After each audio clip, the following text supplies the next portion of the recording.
Bismillahirrahmanirrahim. Assalamualaikum warahmatullahi wabarakatuh. Waalaikumsalam warahmatullahi wabarakatuh. Saya dari kelompok 7 yang beranggota 5 anak akan mempresentasikan syirik dan bahayanya bagi manusia. Oke, kita mulai. Untuk Kak Aulia, bisa dimulai. Oke, terima kasih Mas Afif. Di sini saya akan menjelaskan pengertian syirik. Syirik adalah menyamakan selain Allah dengan Allah pada perkara yang merupakan hak istimewanya.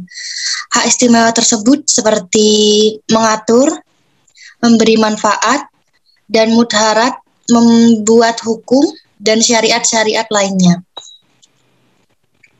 Adapun pengertian syirik yang kedua, yaitu syirik adalah mensejajarkan selain Allah dengan Allah dalam hal-hal yang merupakan khususan bagi Allah.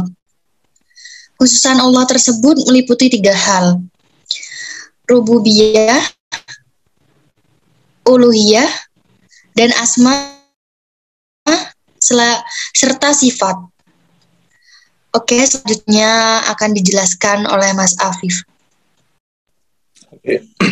Untuk contoh sendiri itu ada perbuatan syirik itu dapat berupa berdoa kepada selain Allah atau memalingkan suatu bentuk ibadah seperti menyembelih kurban untuk selain Allah, untuk bernazar kepada selain Allah. Sesungguhnya Allah tidak akan mengampuni dosa syirik dan Dia mengampuni segala dosa yang selain dari syirik. Itu bagi siapa yang dikehendakinya. Barang siapa yang mempersekutukan Allah, maka sungguh ia telah berbuat dosa yang besar. Selanjutnya diteruskan oleh anggota saya. Adapun beberapa syirik yaitu 1. Menimbulkan rasa khawatir dan menghilangnya rasa aman di dunia dan akhirat sebagaimana firman Allah. Orang-orang yang beriman dan tidak mencampur adukkan iman mereka dengan kezoliman atau syirik mereka itu adalah orang-orang mendapat petunjuk. 2. Tersesat di dunia dan akhirat. Allah Ta'ala berfirman, barang siapa yang mempersekutukan sesuatu dengan Allah, maka sesungguhnya ia telah tersesat sejauh-jauhnya. Yang 3, dosa syirik akbar atau besar tidak akan diampuni oleh Allah jika mati dan belum bertaubat. Selanjutnya. Oke, terima kasih. Saya akan melanjutkan materi tersebut. Sebelumnya perkenalkan, nama saya Abu Bakar Abdurrahman Bazid. Saya akan menjelaskan lanjutan dari Al-Islam question. Nomor 4 yaitu, poin keempat yaitu jika seseorang berbuat syirik akbar, besar, seluruhnya amalnya bisa terhapus. 5, poin kelima, pelaku syirik akbar pantas masuk neraka dan diharamkan surga untuknya. 6, syirik akbar membuat pelakunya kekal dalam neraka. Poin ke-7, syirik menghapus cahaya fitrah seorang hamba. Dan yang ke-8, syirik khafi yang sama seperti riya akan menghapuskan amal yang terkait dengannya. Poin ke-9 yaitu Allah dan Rasul Sallallahu Alaihi Wasallam terlepas diri dari orang yang berbuat syirik. Setelah itu penyebab terjadinya syirik pada manusia. Poin pertama yaitu sombong dalam beribadah kepada Allah Subhanahu wa taala.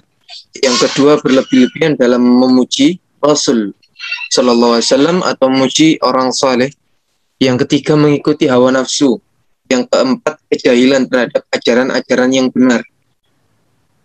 Yang kelima, poin kelima cenderung mengimani yang konkret.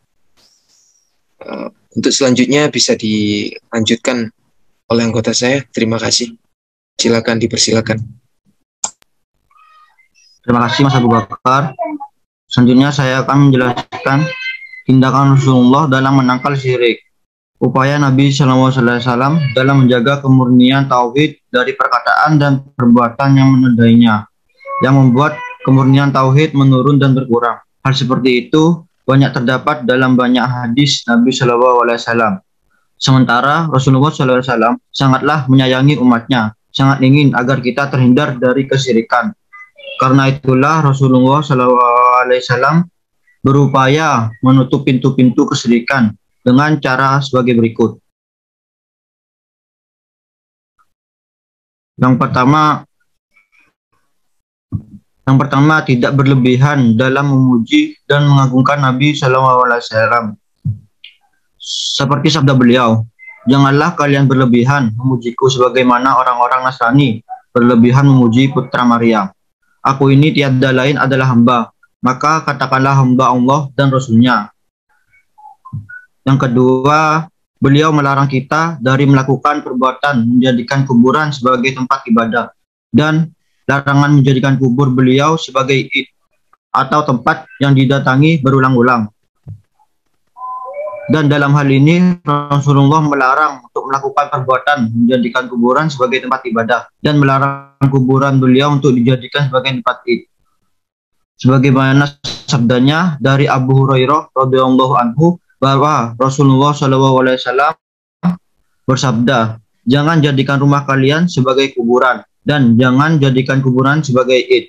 Bersolawatlah kepadaku karena solawat kalian akan sampai kepadaku dimanapun engkau berada. Sekian presentasi dari kelompok kami. Mohon maaf bila ada salah kata. Terima kasih. Wassalamualaikum warahmatullahi wabarakatuh. Waalaikumsalam Waalaikumsalam warahmatullahi warahmatullahi wabarakatuh.